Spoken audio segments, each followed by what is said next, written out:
Students, आज हम समझेंगे कि जो हमारे पास एटमॉस्फेरिक प्रेशर है उसमें तब्दीली कब आती है और उससे क्या हमारे उस वेदर पर क्या असरअंदाज होते हैं। मतलब हम ये बात तो जानते हैं कि जैसे जैसे हम हाइट पर जा रहे होते हैं, सी लेवल से जैसे जैसे ऊपर जाते हैं, तो प्रेशर जो होता है एटमॉस्फेरिक प्रेशर वो कम होना शुरू हो जाता है। अब वो क्यों कम होता है और उससे जो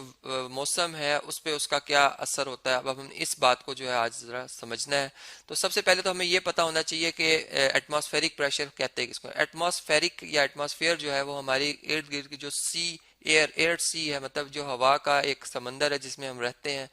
जिसकी के जो बुलंदी है वो कुछ किलोमीटर है, मतलब 30 किलोमीटर या 31 किलोमीटर अप्रोक्सीमेट, ठीक है।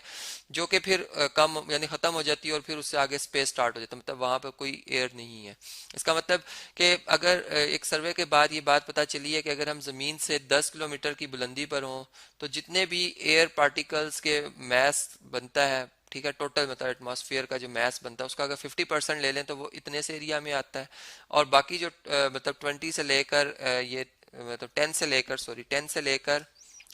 लेकर ये जो बाकी हम इसे कह सकते हैं ये 20 किलो 30 तक, मतलब किलोमीटर तक जो ये हाइट बनती है, जो कि 20 किलोमीटर की हाइट बनती है, इसमें बाकी 49% जो है वो मैस आ जाता है। मतलब इसका मतलब डेंसिटी बहुत कम होगी और प्रेशर भी फिर बहुत कम हो जाएगा, क्योंकि यहाँ पर दूर दूर है मालिक्यूल्स। और तो पर यूनिट एरिया से फर्ज करें इस ज़्यादा हाइट पर अगर पाँच एक मतलब पर्टिकुलर एक एरिया से गुजरे पांच, तो अगर हम जमीन के क्लोज होंगे तो शायद वो एक उसी उसी ऑब्जेक्ट में से उसी पर यूनिट एरिया में से शायद वो 20 पास कर रहे हो, मतलब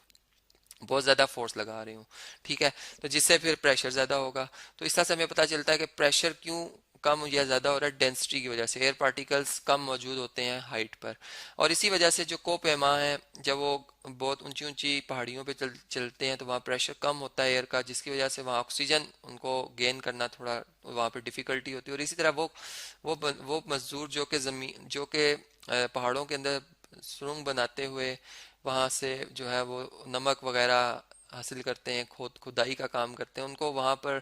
ज़्यादा प्रेशर होने की वजह से जो है वो, क्योंकि उनका इंटरनल प्रेशर जो एक्सटर्नल प्रेशर से बैलेंस नहीं हो रहा होता, इस वजह से उनको ज़्यादा मतलब बाहर से प्रेशर ज़्यादा होने की वजह से उनके लंग्स को ज़्यादा काम करना पड़ता है और उनको ज़्यादा अपनी एनर्जी सर्व करनी पड़ती है ऑक्सीजन हासिल करने के लिए, ठीक है। यानी यहाँ पे मैं ये कहना चाह रहा हूँ कि जो एक नॉर्मल पर्सन है, अगर वो अर्थ पे हम नॉर्मल पोजीशन पे सी लेवल पर हैं कुछ कम हाइट पर, तो एक जैसी मतलब एक तो हम पे प्रेशर लग रहा होता है एयर का और हमारा इंटरनल प्रेशर बेसिकली उसी एक्सटर्नल प्रेशर के बराबर होता है। इसी वजह से हमें जो एयर प्रेशर है ये महसूस नहीं होता, ठीक है। तो अब ये बात आ गई हमें समझ में कि वाकई एयर प्रेशर जो है वो एग्जिस्ट करता है। और अब उसमें वेरिएशन जब आई हैं, जैसे मैंने आपको बताया, तो उससे हमारे वेदर पे अब क्या असर अंदाज होगा। मतलब अब हम ये जानते हैं कि अगर हम चलें, अब हम एक पर्टिकुलर हाइट की बात करते हैं, ठीक है, मैं इतनी सी हाइट की बात कर रहा हूँ, चूंकि अब जारी बात है कि ऊपर डेंसिटी कम है, फिर एयर पार्टिकल्स वहां पर और एक हिसाब किताब होगा, ठीक है। तो मैं सिर्फ इस लेयर की बात कर रहा हूँ। अब इस लेयर में अगर आप देखें तो इसमें जितने भी पार्टिकल्स हैं, ठीक है, फर्ज करें इस एरिया पे ज़्यादा ये हॉट हो जाते हैं, मतलब यहाँ पे जब ये हॉट हो जाएंगे पार्टिकल्स तो ये एक दूसरे से दूर दूर हो जाएंगे और मतलब ये फैल जाएंगे। जब ये फैल जाएंगे तो उससे क्या होगा, जो इधर वाले पार्टिकल्स हैं जहाँ पर के उन पर अभी हीट नहीं, सूरज की रोशनी नहीं पड़ रही, वो थोड़े से कॉन्ट्रैक्ट हो जाएंगे, मतलब वो सिकुड़ जाएंगे। मतलब यहाँ पर प्रेशर ज़्यादा होगा, ठीक है, यहाँ पर क्या होगा जी, प्रेशर ज़्यादा होगा, और यहाँ पर प्रेशर क्या होगा जी, वो कम होगा, क्योंकि यहाँ पर डेंसिटी कम है। तो अब जो प्रेशर का मूव होना है वो हाई प्रेशर से, मतलब जो प्रेशर है वो हमेशा हाई प्रेशर से लो प्रेशर की तरफ मूव करता है। मतलब जहाँ पर ठंड होगी इसका मतलब वहां पर प्रेशर कम होगा, और वहां से हवा हवा हवा बेसिकली हम कहते हैं जो जिसे हम मतलब विंड कहते हैं, ठीक है, इंग्लिश अगर हम देखें तो विंड कहते हैं। Wind basically flow of air का नाम है, ठीक है, जो कि फिर मूव करना शुरू हो जाएगी किस तरफ जी,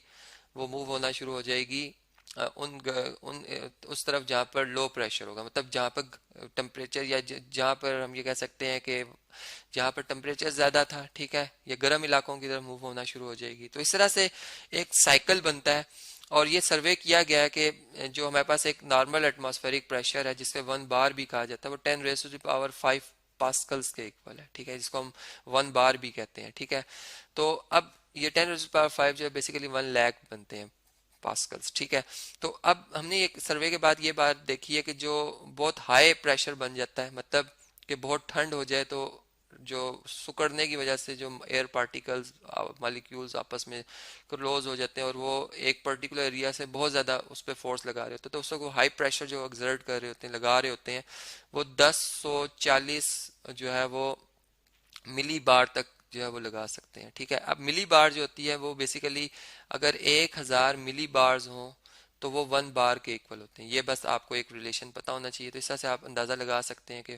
फिर ये कितना मतलब प्रेशर हो सकता है, जबकि 1 बार जो है वो आपको मैंने बताया कि वो 10⁵ पास्कल्स के इक्वल होता है। इसी तरह जो लो प्रेशर हमने देखा है, यानी लो प्रेशर वहां पर होगा जहां पर गर्मी होगी और पार्टिकल्स गर्मी की वजह से एनर्जी उनमें आएगी, वो दूर दूर हो जाएंगे, एक दूसरे से सेपरेट हो जाएंगे। तो वहां पर जो कम से कम जो लो प्रेशर बनता है वो 950 मिली बार तक बनता है। ठीक है, और इसी जो ये प्रेशर डिफरेंस की वजह से जो है वो हम कहते हैं कि हवाओं का चलना होता है। अगर ये प्रेशर डिफरेंस नहीं होगा, जितना कम होगा उतनी स्लो हवा चलेगी। ठीक है,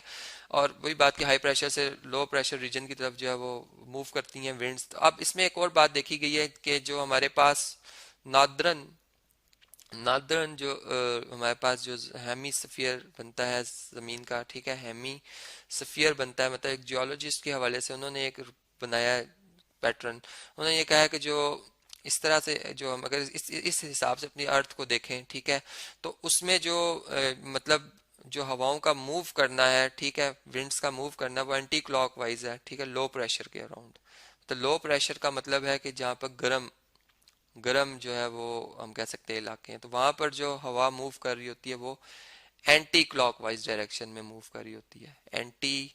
यहाँ पर मैं इसको लिख भी देता हूँ, क्लॉकवाइज। जबकि फिर उसी जो नॉर्दर्न हेमिस्फीयर है उसमें जो हाई प्रेशर वाले एरिया होंगे, ठीक है, हाई प्रेशर वाले एरिया मतलब जहाँ पर सर्दी होगी, वहां पर जो विंड की डायरेक्शन होगी मूव होने की वो क्लॉकवाइज होगी। ठीक है, वहां पर क्या होगी जी, क्लॉकवाइज होगी। अब इसी तरह मतलब जो जब हवाएं मूव करती हैं, ठीक है, फिर वो जो बादल उनकी तरफ उनके साथ मूव करते हैं, वो जो बुखारात बनने का एक प्रोसेस है, फिर कि बारिश का अंदाज़ा जो लगाया जाता है वो इसी वजह से लगाया जाता है कि अगर किसी इलाके में हाई प्रेशर होगा तो उसके जो नेबर है उसमें जारी बात लो प्रेशर होगा। ठीक है, मतलब तो वो जो हाई प्रेशर हो गया उससे मतलब जो पोटेंशियल एनर्जी जो कि हम ये कह सकते हैं कि जो एयर पार्टिकल्स की ज़्यादा हो जाती है और उससे वो जो है वो फॉल करना शुरू हो जाते हैं, बारिश हो जाती है या सर्द हवाएं चलती है। अब ये एक और हमारे पास ग्राफ है, यहाँ से आप देख सकते हैं कि ये मैंने एल्टीट्यूड को शो किया हुआ है। ज़मीन से अगर हम 10,000 फीट से अबव की बात कर रहे हैं, ठीक है, और यहाँ पर प्रेशर जो है वो मिली बार्स में हम मेजर कर रहे हैं, तो हमने देखा है कि जब हम मतलब ये यहाँ से अगर आप देख लें कि ये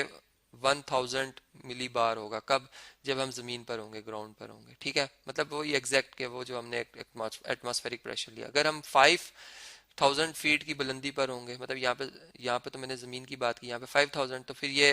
मतलब 800 और 900 के दरमियान 850 मिली बार तक हो जाएगा। फिर इस तरह ये डिक्रीज, मतलब जैसे जैसे हम बुलंदी पे जा रहे हैं, अब ये देखें ये 60,000 फीट की बुलंदी पे गए हैं, तो अब एयर प्रेशर जो है वो 90